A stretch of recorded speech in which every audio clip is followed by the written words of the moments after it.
کل D G I S P R نے conference کانفرنس کی اور اس میں انہوں نے ایک ٹرم استعمال کی، ڈیجیٹل ٹیررزم۔ اب یہ ڈیجیٹل دہشت گردی کیا ہے؟ عمران خان سے 9 مئی کی تحقیقات کے لیے آج مرکزی ٹیم اڈیالہ جیل پہنچ چکی ہے اور وہ وہاں سے پولی گرافک ٹیسٹ کروائے گی عمران خان صاحب سے اور ان سے تفتیش کی جائے گی 9 مئی کے حوالے سے۔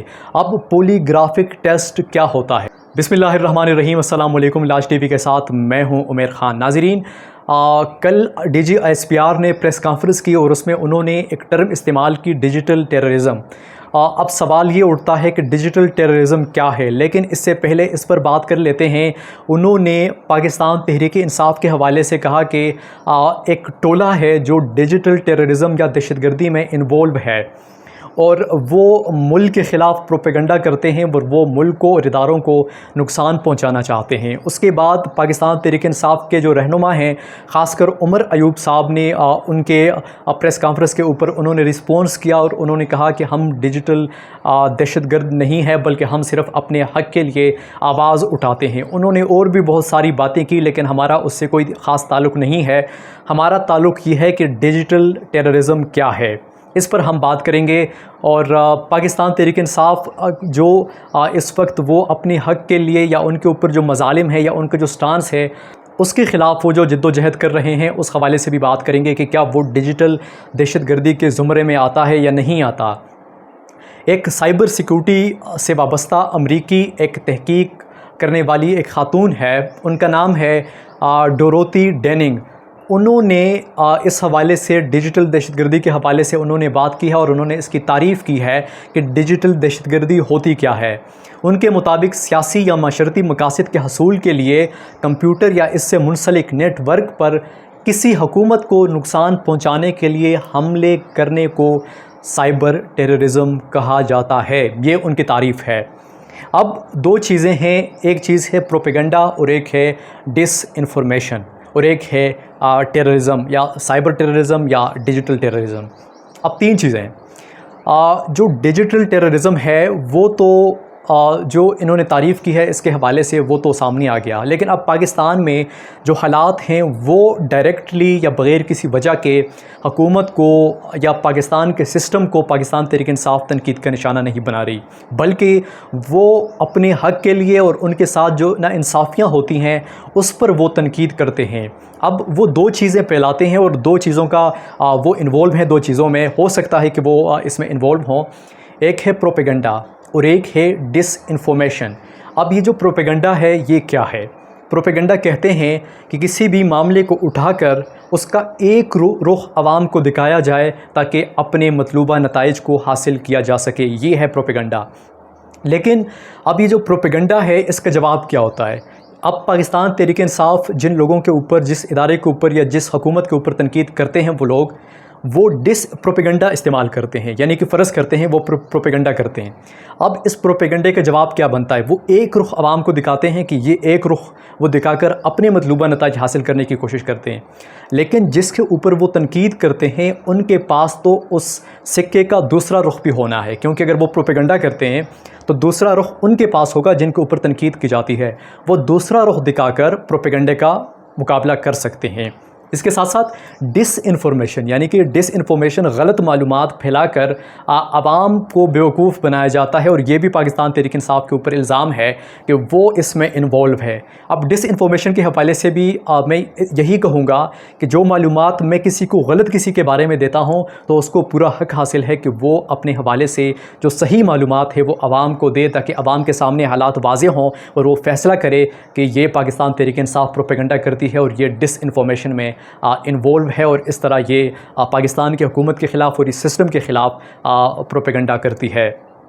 اس سے ہوگا یہ کہ آپ کی بات کا جو ان کی بات کا یا ان کے الزام کا جو جواب ہے وہ دلیل کے ساتھ ہو جائے گا، اور اس سے ان کی بات کو، یعنی کہ جو جنگ ہے اس وقت یہ سٹیٹمنٹ کی جنگ ہے، یہ جنگ ہے، یہ نیریٹو کی جنگ ہے، پاکستان تحریک انصاف کے حوالے سے بھی ہو، دوسری طرف سے بھی ہو، تو نیریٹو کی جو جنگ ہوتی ہے اس کا مقابلہ نیریٹو کے ساتھ کیا جاتا ہے۔ اب سوال یہ ہے کہ اسٹیبلشمنٹ نے یہ ٹرم کیوں استعمال کیا؟ اس کا جواب یہ ہے کہ یہ صرف پاکستان کا مسئلہ نہیں ہے، بلکہ جنوبی ایشیا کے باقی ممالک میں بھی ڈیجیٹل ٹیررزم کا لفظ یا ٹرم استعمال کیا جاتا ہے۔ اس کا مقصد یہ ہوتا ہے کہ عوام کی ذہن سازی کی جائے، بیانیہ بنایا جائے یا کسی گروہ کے خلاف کریک ڈاؤن کی راہ ہموار کی جائے۔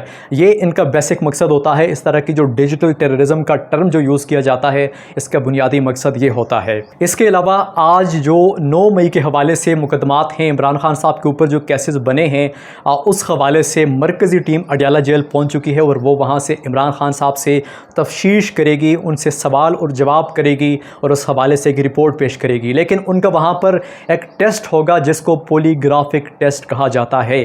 یہ پولی گرافک ٹیسٹ ہوتا کیا ہے؟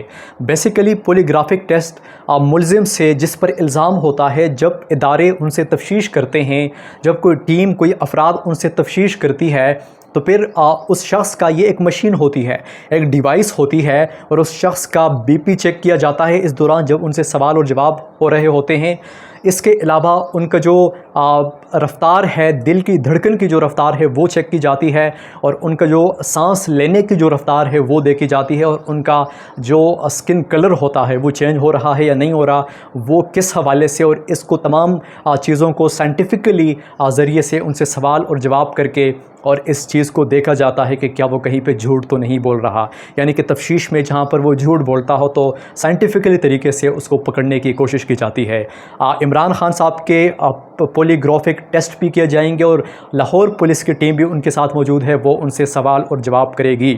لیکن دوسری طرف اگر ہم دیکھیں تو عمران خان صاحب کے حوالے سے ایک طرف سے تو بات کی جاتی ہے کہ ان کے لیے رویہ نرم ہو گیا، ان کے لیے کوئی جگہ بن رہی ہے، لیکن حقیقت یہ ہے کہ عمران خان صاحب کے حوالے سے ابھی کوئی جگہ اس سسٹم میں نہیں بن پائی۔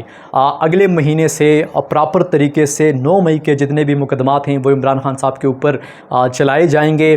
یہ جو 190 ملین پاؤنڈ کا جو کیس ہے، اس حوالے سے اس کا فیصلہ آنے کے بعد، یعنی کہ تمام اس کی جو ہے سماعتیں ہیں یہ مکمل ہونے کے بعد وہ کیس بھی لگایا جائے گا اور اس پر بھی فیصلے کیے جائیں گے۔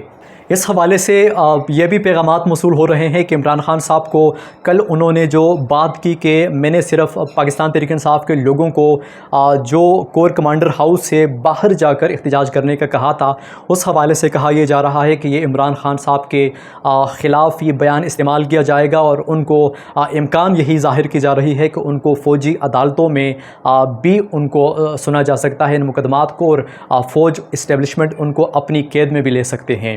اس کے علاوہ پیپلز پارٹی نے بھی آج سپریم کورٹ میں درخواست دے دی کہ وہ جو محسوس نشستیں تھیں اس حوالے سے نظر ثانی کی اپیل انہوں نے دائر کر دی ہے اور کہا ہے کہ وہ نشستیں ہمیں واپس کی جائیں اور یہ جو فیصلہ آپ لوگوں نے دیا ہے اس کو بھی واپس کیا جائے اور جو حکم آپ نے دیا ہے اس کو واپس کیا جائے اور یہ پاکستان تحریک انصاف کے حق میں نہیں جاتی۔